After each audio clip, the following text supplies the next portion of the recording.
Hello, and welcome back to DLA Alternative. It's your boy Brandon, and I hope everyone is doing phenomenal as always. And thank you as always to everyone who keeps subscribing, liking, and following this journey with us. We are on the road to 2K, people, so keep helping us get there. But yes, as you can tell by the thumbnail and title, we are jumping right back into it with the Stranger Things script review for Chapter 2, The Weirdo on Maple Street. If you are new here and you have not checked out Part 1, go check out Part 1. Basically, what we're doing is we're comparing the scripts of Stranger Things from Seasons 1 and 2, and we're comparing them directly to the chapters in the show. And also, if you did not check out Part 1, there are some very interesting things, very interesting differences, and that's all we're doing in these ones. We're just comparing the two of them, because there's some extra scenes, there's some things left out of the show, there's a lot. So let me know your thoughts about all of this. We're gonna jump right back into this one. So first things first, and first scene we're gonna talk about, it's not that crazy, except it's right after the intro credits, and it's right when we see the Byers' house, okay? And basically, there's this utility truck, okay? And it describes it in the script as this utility truck. But I got this thought, okay? And it started making me think about the fact as to why this is not a Hawkins Power and Light Company truck, okay? And I never really thought about it until reading this word, okay? The fact that it said utility truck. So basically, I started thinking about it, and I started thinking about how this season or this chapter specifically plays out. And basically, later in this chapter, which we're going to talk about, is when Brenner goes there, okay? So he goes there with all of those scientists and all that to investigate the Byers' property, as we know. However, could that be a reason why they allowed, say, this power company to come there first, so that maybe Joyce would leave the house later in the day? I want to know your thoughts, but I never really thought about it until reading the fact that it says utility truck and not Hawkins Power and Light Company van. So let me know your thoughts, because this next one is not that crazy either, but I thought it was a little bit funny of why they leave certain things out. And as we know in this show, people, we all know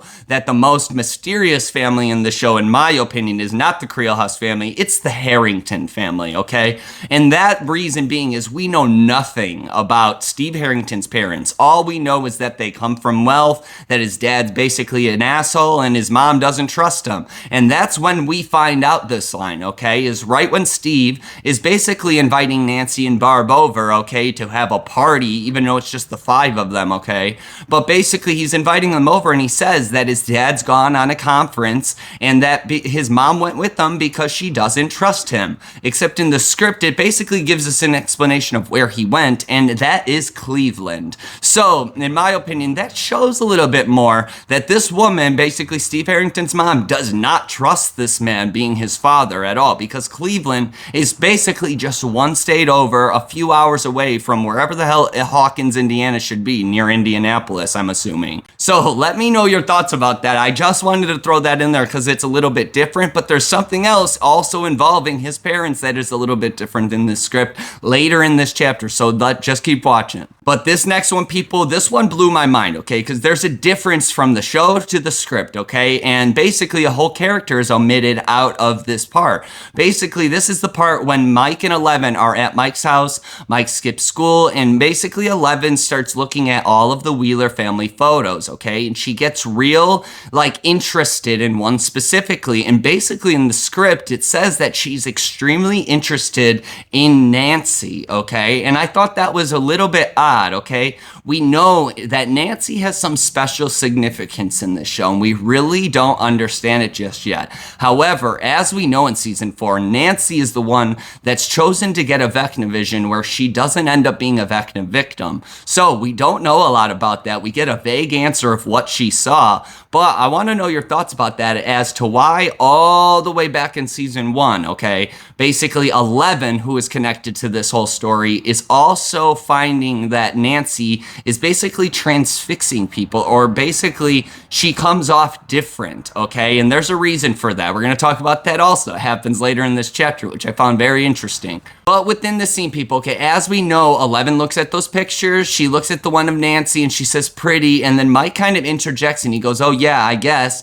And then he starts explaining that it's Nancy. He says baby Holly, okay, and then he says his parents. Well, people, as we know in this show, and as we know going into season 5, we have a character that's going to have a more significant role in this show, being our girl Holly Wheeler, all right? Well, in the script, people, Mike does not mention Holly Wheeler in this family photo, and that could just be something that was written initially that they didn't end up changing, and they just incorporated in the show. However, this is a Wheeler family photo, and as we see in the show, Holly is in those pictures. So it makes me think as to why in the script she was originally not a part of this, and now all of a sudden in the show they decided to switch that and include her. So there's got to be something involved in that, and I want to know your thoughts. Let's leave that one up for questions in the comments. Because this next scene, people, alright, is when Joyce goes to Melvald's and we meet our boy Donald, okay? And as it says in the script, his description is just Mr. Melvald, okay? Joyce later calls him Donald, okay?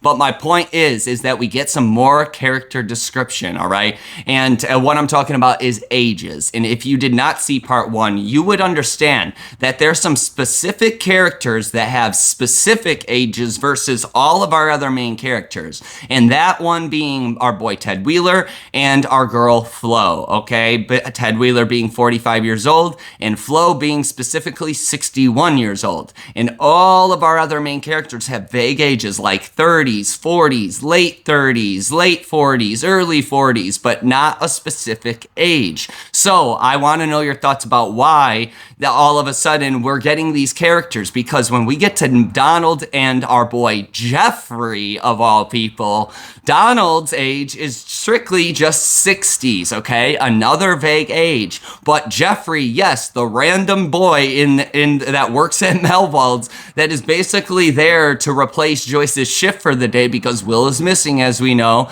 and we get a quick glimpse of who Jeffrey could be in this show. But basically his age is specifically 20 years old. So I need to know your thoughts about this as to why certain characters, especially so random of characters, and now a character that basically has no involvement in this show except he's just mentioned and basically just shown very quickly in a passing scene.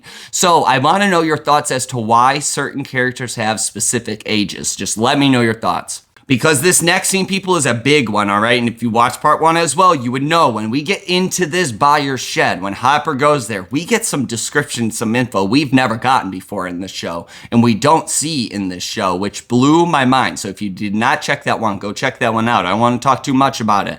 But when Brenner, our boy Brenner, goes there, okay? And like I said, this is after the utility truck was there already that morning, and Joyce is gone. So now Hawkins Lab comes there with their power company and power and light company trucks, and basically they're investigating the buyer's property. Well, basically Brenner, as we see, he goes into that shed and he sees this wall, okay, with this little goo, and that's all we really get, okay? But what you got to keep in mind, people, is in the script we get more description of exactly what he's seeing. Basically it says that he sees the wood planks on this wall just like we see in the show, except that it comes off as if they were alive. All right. So that, in my opinion, no doubt in my mind, connects to something involving a gate. Okay. But like I said, what Hopper saw in there was not associated with the gate. That's the only hint I'm giving you. Go check that one out. But it could be associated with gate in somewhat of a sense, but we don't see that or hear that in that description in the script. It doesn't mention anything about something being alive other than something that Hopper sees, okay? But not a gate. That's your only hint. But within this scene also, okay, after basically Brenner thinks that this wall looks like it's breathing or a sense, or basically looks like it's as if it was alive, basically this other scientist comes in here, and Brenner has an extra line. He basically looks at this wall in the show and he says extraordinary, but after that line in the script, he looks at this other scientist and he tells him, he says, it was here. So I'm gonna leave that one up for questions, okay? I have this thought that yes, it's probably the Demogorgon because we're in season 1, and that's the only storyline we were getting at this point in time. But now that we know there's a lot of connections to other things, who actually knows what it could be and what they're referring to in season 1. They could pull a twist where it's Vecna, they could pull a twist where it's the Mind Flayer, or they could pull a twist where it's something completely different that we've never even seen before, if you really think about it. So let me know your thoughts about that and what you think it was, okay, or why it was here. Do you think it's the Demogorgon? Do you think it's 11? Which I don't think so, because they mentioned her as the girl in this show and in this season specifically. But let me know your thoughts as to if you think it's the Demogorgon, 11, the Mind Flayer, Vecna, or something else. Just let me know your thoughts. Because this next scene is not too crazy. It's not too different in the script, okay? But we get some description, okay, as to how our character should feel or how we should feel when reading this script. So if we were an actor and we're reading these words, this is how we should feel, okay? And what I'm talking about is when Mike and 11 are up in Mike's bedroom and basically 11 sees the picture of Will, okay? And she realizes that she knows who Will is. And Mike even asks her, he goes, "Do you know Will?" And we don't get any answers still to this day as to how they specifically know each other, or how 11 specifically knows who Will Byers is, okay? So in the script, it basically says that after Mike asked her these questions, it gives us a description of how Mike should feel, or how we should feel as reading these words about how 11 is reacting to this.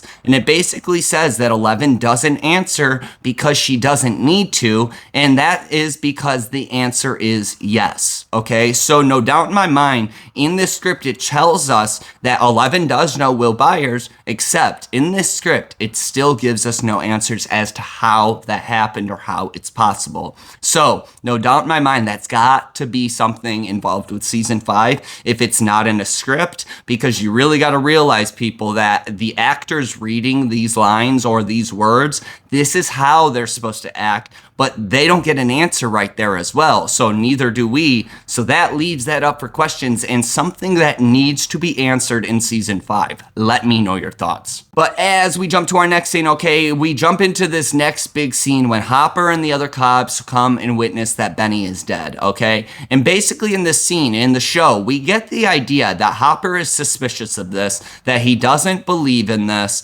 and that he's just looking very odd. He looks more hurt in this moment because we later find out that Benny was his friend. However, what you got to realize in the script, it's a little bit different as to exactly what Hopper is doing, which I found super interesting.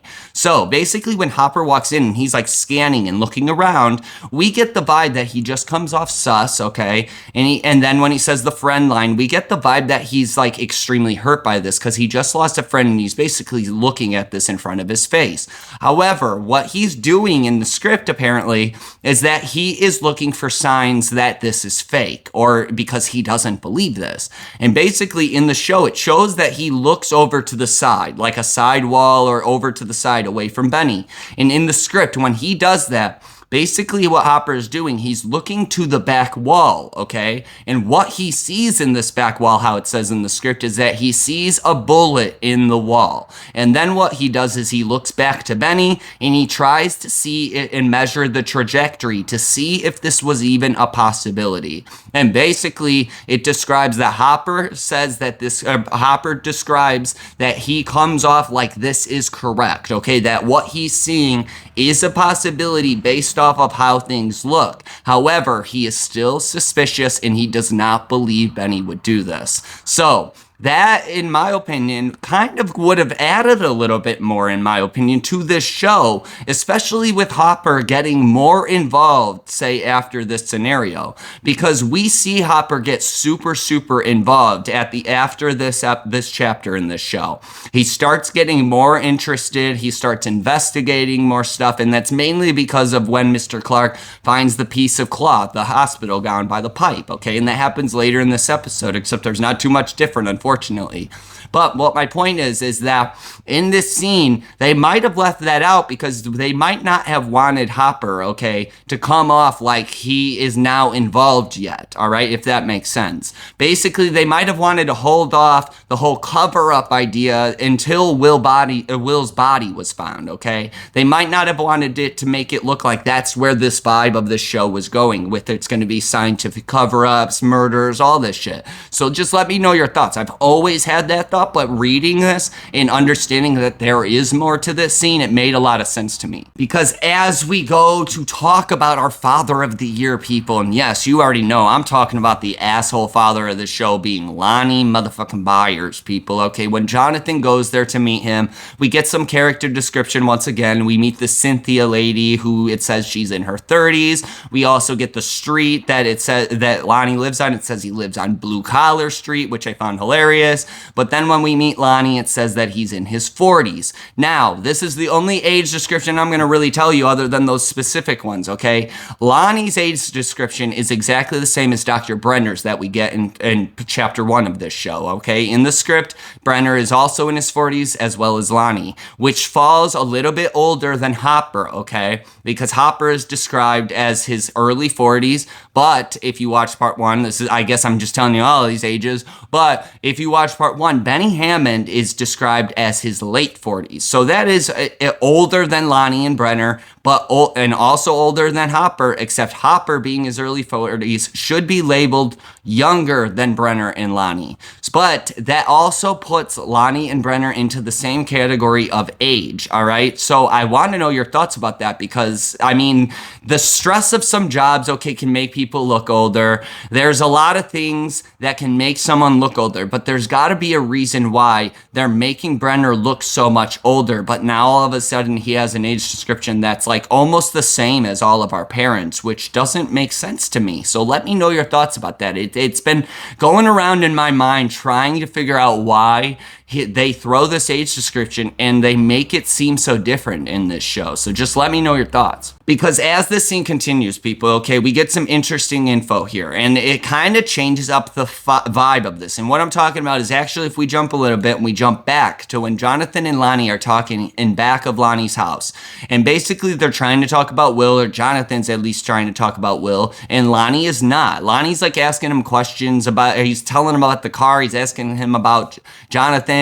He's basically like talking shit about Will and Joyce, okay? So in the script, it does the same thing, but in the script, when you read it in words, it really makes it feel as if Lonnie just doesn't give a shit about Joyce or Will, but he does truly care about Jonathan, which I found super interesting because there's a huge difference here, okay? And what makes it seem like that more in the script than the show. Because in the show, as we know, when Jonathan leaves and he gets annoyed, he basically does what, people? He hands him the missing Will Byers poster and he slaps it on his chest and he says, in case you forgot what he looks like, right?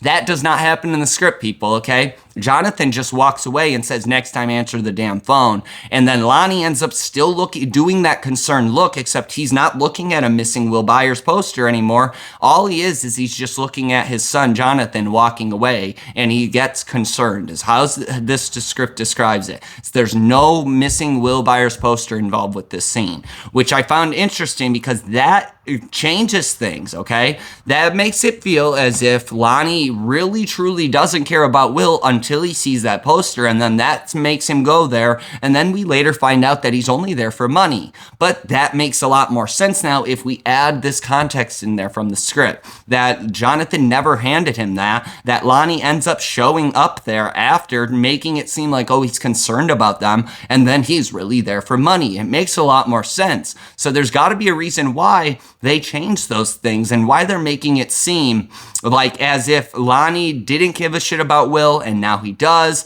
yet we later find out, like I said, he's there for money. So there's some weird shit going on here, and they could have changed this strictly to make Lonnie look worse than he actually was, or change up the vibe for something, maybe a secret reveal of something. I have my thoughts, and I'm not going to say too much. We've been talking about it in the DLA Discord about the connection between Hopper, Lonnie, and Joyce, all right? And there's some weird stuff going on. I'm not going to say too much, but let me know your thoughts. Because the next scene we're going to jump to is not crazy at all. All we do is we get an exact name. We get a full name, and we get something that's not included in this scene. And what I'm talking about is when Hopper is questioning our guy, Earl, okay? This guy that was at Benny's the day before he ended up passing away and getting killed, okay?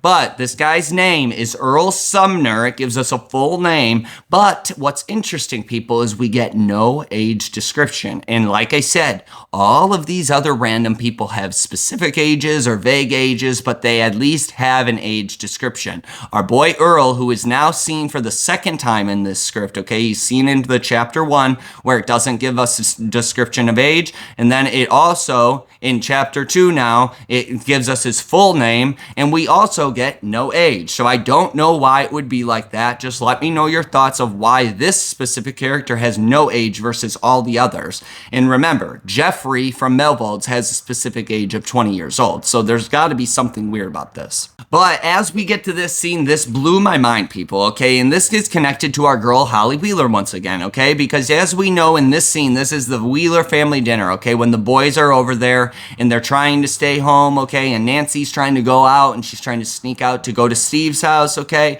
But as we know in this scene, basically this is when 11 walks down the stairs trying to sneak downstairs into the basement, and she's basically walking behind the whole family while they're there, and they freak out and Dustin starts banging on the table, right? Well, in the show, as we see, this ends up scaring our girl Holly Wheeler, okay? It even shows us that Karen has lines saying, oh, it's okay, it's just a loud noise. But in the script, people, her personality, okay, of how she handles this situation is the exact opposite. Basically, Holly does not get scared in the script. Holly thinks it's funny and starts joining in and banging on the table as well. So I want to know your thoughts as to why they completely changed the personality of this character, okay? From thinking it's funny to being afraid of loud noises. And that's something big in this show. You might not think that, but the fear of a character versus them being not afraid is huge in this show. That's a huge thing, season 2, mind you, okay, of not running away from your fears and trying to handle and overtake your fears by yourself, okay? So you got to think about that as to why, and yes, it could have just been because this is a young actress. They might have had trouble doing certain things. Maybe she actually really was scared when Dustin did that, and that was a natural scene. Who actually knows? But I want to know your thoughts, because there's something that happens in chapter 3 of this season, being specifically Holly Jolly, all right, where this same thing kind of happens, where she's not as scared, except she finds something more funny. And you already might know what I'm talking about, but we're going to talk about that in the next script review. But as we get to this next scene, okay, this isn't too crazy, because this character is not in this show, as far as I know, any other moment other than this scene. And this is the lady that Hopper apparently was sleeping with, all right? Her name is Sandra, all right? And basically within this scene, it's pretty spot on, except this is another character where we get no age. However, Earl is a little bit different to this story than this random lady. I gotta mention that. So it can't be something associated with that. I know Earl's not in this show later after those scenes, which could make sense. However, like I said, Jeffrey is not in this motherfucking show either, and he gets a specific age of 20, and he's not listed anywhere else in this script, okay, from seasons 1 and 2. So there's got to be something as to why these ages, or why certain characters have descriptions and certain ones don't. So just let me know your thought. It could be strictly because they didn't know how they were going to portray these characters yet, but by the time of this, you would think that maybe they could have added those in, unless these are just complete original scripts before revisions were made, which that could be why there's so many differences. But just let me know your thoughts, because as we get to these scenes, okay, and this is going to become after we see 11 do the board flip, okay, when she's basically letting the group know, okay, that Will is in this dark space, or the upside down is where they start thinking of this name. Okay, after that in the show, we get a scene, a quick scene of when Jonathan first goes to the woods and he's starting to take pictures. However, in the script, it goes from the 11 flipping the board straight to when Joyce, everything is happening at the Byers' house, where Joyce sees the figure coming out of the wall, and she runs out of the house and then ends up going back in. That scene comes right after that, and it's continuous, and then the scene with Jonathan, okay, comes after that, and that is one whole continuous scene, okay? So in the show, they split it up, and that could be strictly to help us understand timeline of events in the show. And as you're seeing in this script, if that comes first, that kind of gives us more timeline, that everything happening with Joyce is happening either right before Jonathan goes and all of this happens, or it's happening at the same time. And that could be why they split it up. So just let me know your thoughts about that. But since we're comparing the scripts to the show, we're going to jump to the script and we're going to go straight to the Joyce scene, okay? And there's not too much crazy different here. There is, but there isn't. And it's just some specific things, okay? So basically, when Joyce wakes up from and she gets that phone call and she's hearing Will's voice, okay?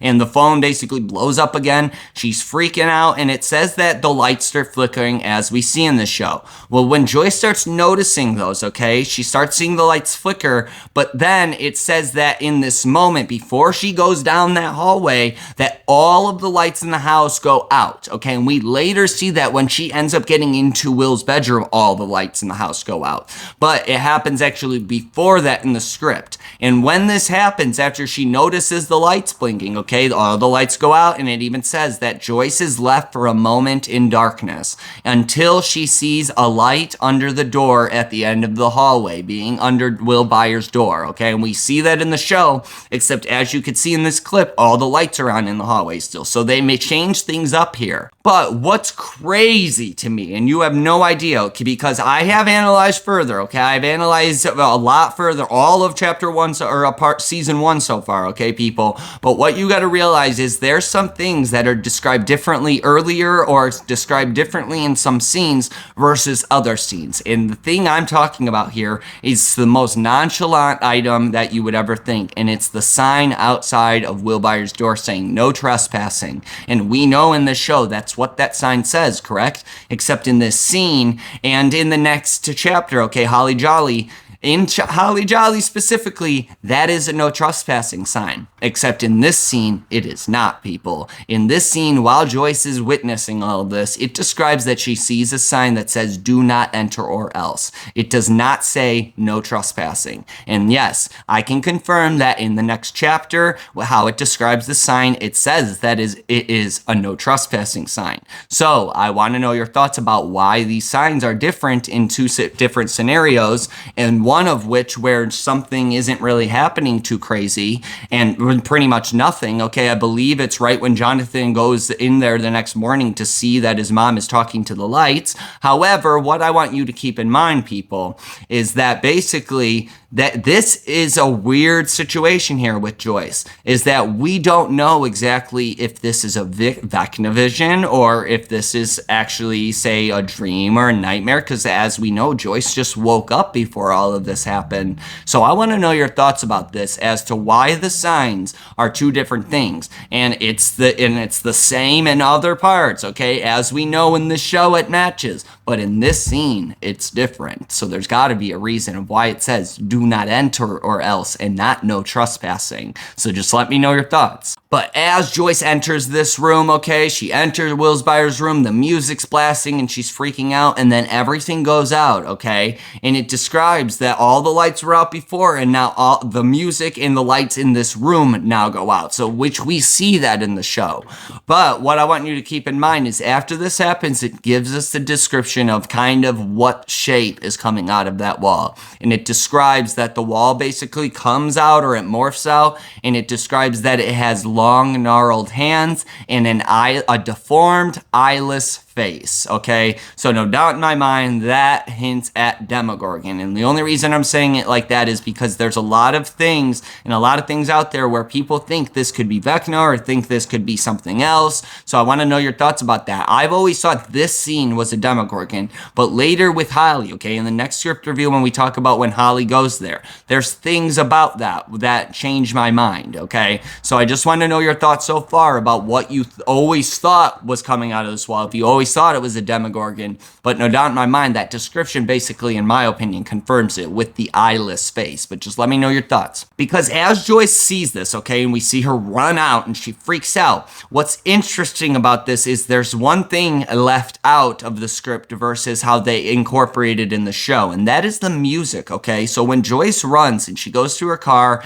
and all of a sudden she sees the light behind her and she hears the music in the show, right? And it even says it in the captions, like music music continues, all right? And she hears this music. In the script, all she does is she looks in her rear view mirror, apparently. She sees the light flashing, and she has this realization that it could be Will trying to connect, but the music's not playing in that scene within the script. There is no music. All she does is she sees the light, okay? So I want to know your thoughts, because as we know in the show, people, in season 4, music has become a major factor to opening portals or gates in a mindset, okay, in these weird layers. So the fact she did not hear music in the script kind of opens my eyes a little bit more as to we don't understand what exactly happened when Joyce walks back in this house. We don't know shit about that. So that could be another thing where we need to get some answers in season 5. But the fact that we see music incorporated in the show versus we don't in the script, that it has to open your eyes to some things, because that could mean that something was happening within a portal that we just don't see, and maybe we'll see that, say, in wherever Will was, all right, in the Upside Down, wherever the hell he was. Maybe we'll see something like that when this was happening with Joyce, but the other way around, whatever was coming out of that wall, what Will's involvement with this situation. So just let me know your thoughts. It's very interesting how they incorporate music in one, but they don't in the other. Now, as that scene comes to a close, okay, this is when we get to the scene when Jonathan ends up going to the woods in the script, okay? And in this script, it's one continuous scene, like I said, which I found very interesting as to why they just broke it up in the show. And like I said earlier, it could just strictly be to show us that things were happening in the same moments within the show, which is crazy to me. But as we know in this show, okay, Jonathan ends up going there. He ends up taking some pictures. He hears the group screaming, okay? And then he goes and he ends up coming across Steve Harrington's house, where the group is at the pool basically drinking and just having a good time. Now, when Jonathan is taking pictures, this is another situation. I mentioned it earlier, how Eleven was somewhat transfixed by Nancy, and she's just very curious about who Nancy is in this scenario, right? This same thing happens with Jonathan here, and we somewhat get that vibe of that, but we get more of a creepy vibe, okay? And we don't understand it at first, okay? Why Jonathan's taking pictures of this group, okay?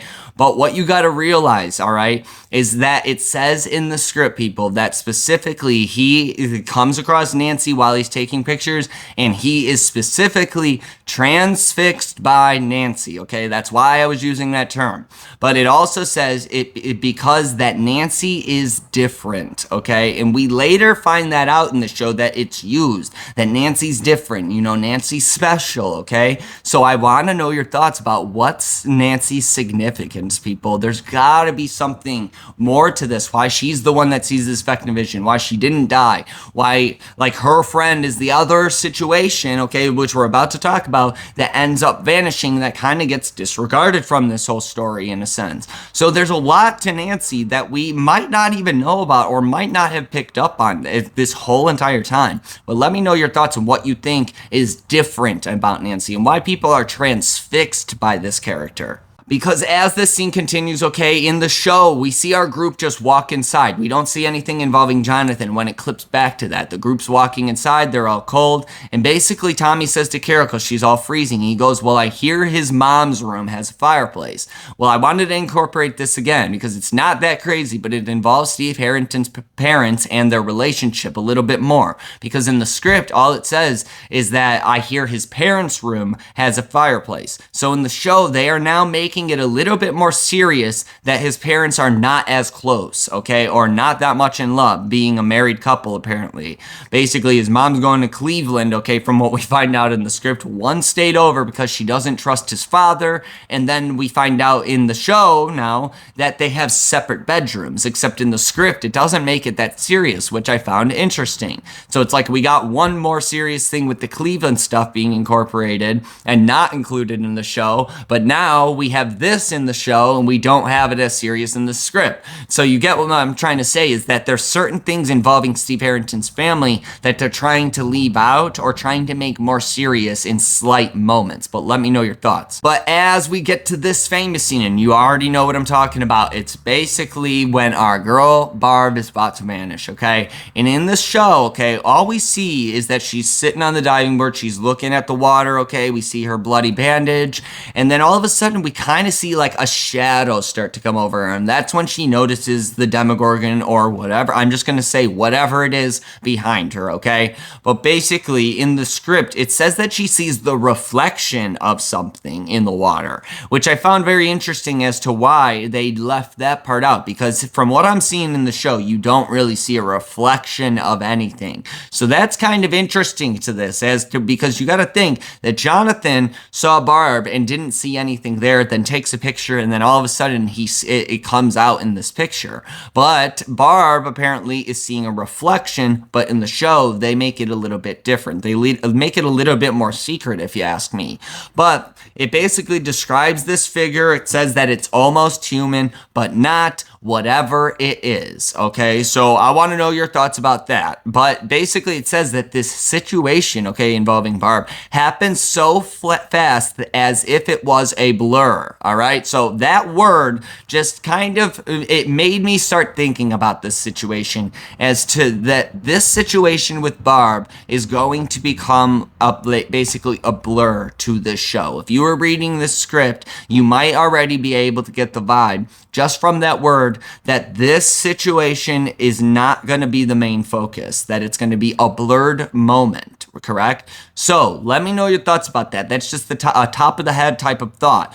But that word blur connects to something, in my opinion, and not just Vecna, okay? And we later find out that Vecna is involved with this situation, but it also connects to our girl Mama, in my opinion. And I've talked about it in a previous series involving Mama, but the only, memory we get that is a blurred memory is Mama's memory. So now we have another description of a blurred situation, all right? A very fast situation that is blurred. So no doubt in my mind, there's a weird connection to like what we later see in season 2 versus what we see right here, and not the same type of situation, but just the same description. So let me know your thoughts. Because as we come to a close, people, and I hope you guys like this one, this was just once again to point out the differences and the things that I find interesting versus the script in the show. And this was chapter 2, The Weirdo on Maple Street. But as you know, this scene comes to a close and this episode comes to a close. Basically, with Barb vanishing,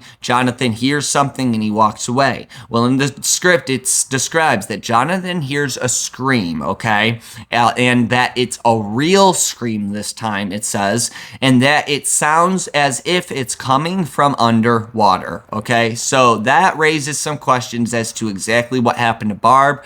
It raises some questions as to the fact that did she fall in when this happened, okay? And there's some interesting description in the next chapter when Nancy goes there and she's trying to investigate, okay? And she ends up seeing some stuff they don't incorporate in the show.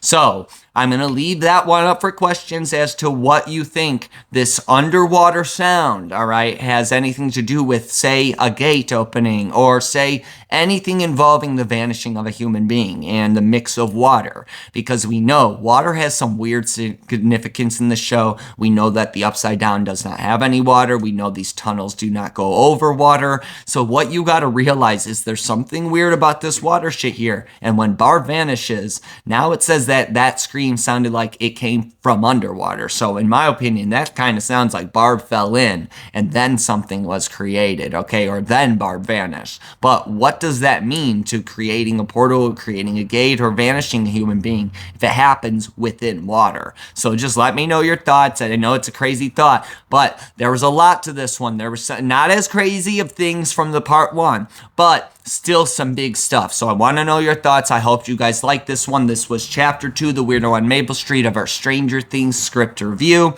But we're going to continue with part 3, and we're going to jump back into our other theories real soon. But let me know your thoughts as always. It's your boy Brandon, DLA Alternative, and more importantly, keep subscribing, liking, following this journey, and you guys already know, we out.